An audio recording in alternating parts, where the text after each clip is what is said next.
Hai, masih bersama saya Mr. G bicara. Tentu saja bicara tentang kebenaran berdasarkan fakta, data, dan didukung berita. Masih dari seputar barang kiriman milik PMI. Ini para PMI harus tahu nih, dengan keputusan Permendak 36 tahun 2023 dicabut terkait dengan pembatasan barang kiriman pekerja migran. Apakah apakah persoalan itu lantas selesai? Tentu saja tidak. Belum selesai. Mari kita simak ulasan berikut ini. Tanggal 16 April adalah keputusan bersama Rakortas, rapat koordinasi terbatas yang diikuti oleh Kemendak, Kemenkyu, PP2MI, dan Menko Perekonomian, dan menghasilkan bahwa Permendak 36 dicabut, tanda kutip. Aturan terkait dengan pembatasan barang milik PMI dihapus. Lantas, aturan apa yang digunakan bea cukai dalam mengeluarkan barang kiriman milik PMI? Kondisi saat ini barang kiriman milik PMI masih menumpuk di gudang-gudang PJT, perusahaan jasa titipan. Barang tersebut belum dikirim ke alamat tujuan. Saya mencoba menjelaskan ya terkait dengan rapat melalui Zoom meeting. Dengan Permendak 36 2023 dicabut, maka teman-teman, bea cukai akan menerapkan PMK 141. Artinya adalah di Peraturan Menteri Keuangan nomor 141 di sini akan dijadikan pedoman bahwa barang-barang kiriman milik PMI mana saja yang dapat dikeluarkan dari gudang. Yang pertama adalah barang milik PMI yang tercatat di EPMI. EPMI itu melalui online ya. Kemudian yang kedua, yang tercatat di WNI Peduli, itu yang bisa dikeluarkan. Kalau yang tercatat di EPMI, itu dari catatan BP2MI, itu aturannya adalah pembebasan, relaksasi atau subsidi pajak sebesar 1.500 US dollar per tahun dalam tiga kali pengiriman barang. Kalau yang tercatat di WNI Peduli, subsidinya adalah 500 US dollar dalam sekali pengiriman.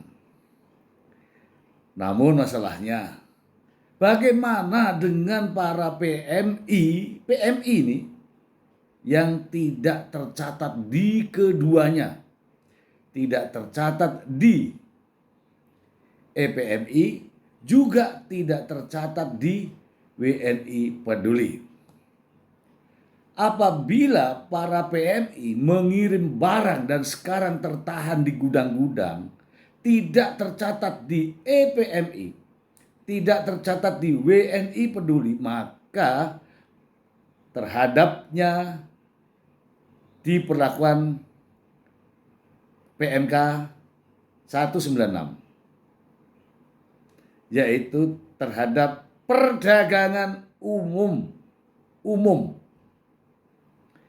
Artinya tetap kena pajak, tetap kena lartas, larangan dan pembatasan terhadap barang-barangnya. Nah, terhadap barang milik PMI, ketika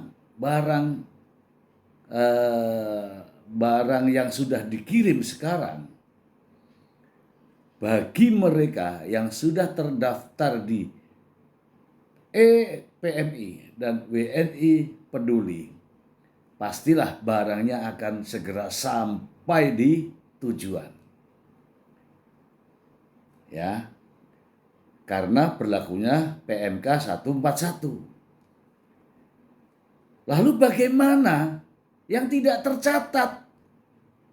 Tetap akan sampai ke tujuan, tetapi akan kena biaya pajak, tidak disubsidi oleh pemerintah yang relaksasi 1.500 US dollar tadi. Inilah yang sekarang ini jadi problem, tetap akan menghambat pengeluaran barang-barang milik PMI yang sudah tertahan. Sebab berapa persen PMI yang terdaftar di EPMI? Berapa persen PMI yang terdaftar di WNI Peduli? Prosentasenya sangat kecil. Rata-rata pengirim-pengirim barang kiriman yang ada di gudang adalah mereka-mereka para PMI yang tidak terdaftar di EPMI dan juga tidak terdaftar di WNI Peduli. Ini sebenarnya menunggu kebijakan, bukan penegakan aturan. Kebijakan yang dimaksud adalah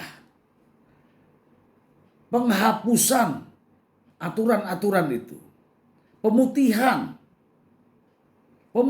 atau langkah bahasa hukumnya ya, diskresi sesuai dengan kondisi saat ini. Malaysia saja bisa memberikan pemutihan terhadap WNI warga negara Indonesia yang ada di Malaysia. Mengapa Indonesia tidak mampu memberikan pemutihan terhadap barang kiriman milik para pekerja migran yang ngirim barang di Indonesia?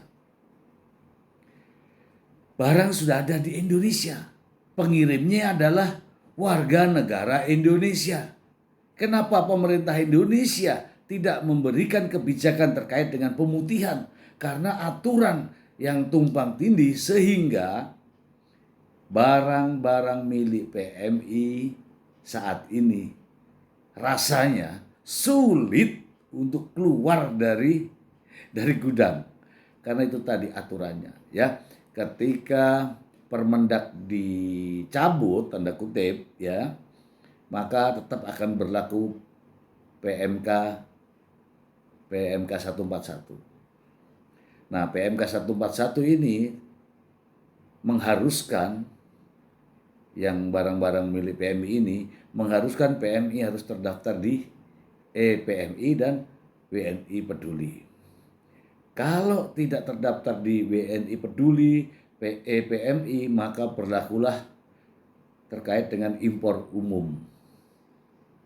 Jadi, inilah kesulitannya.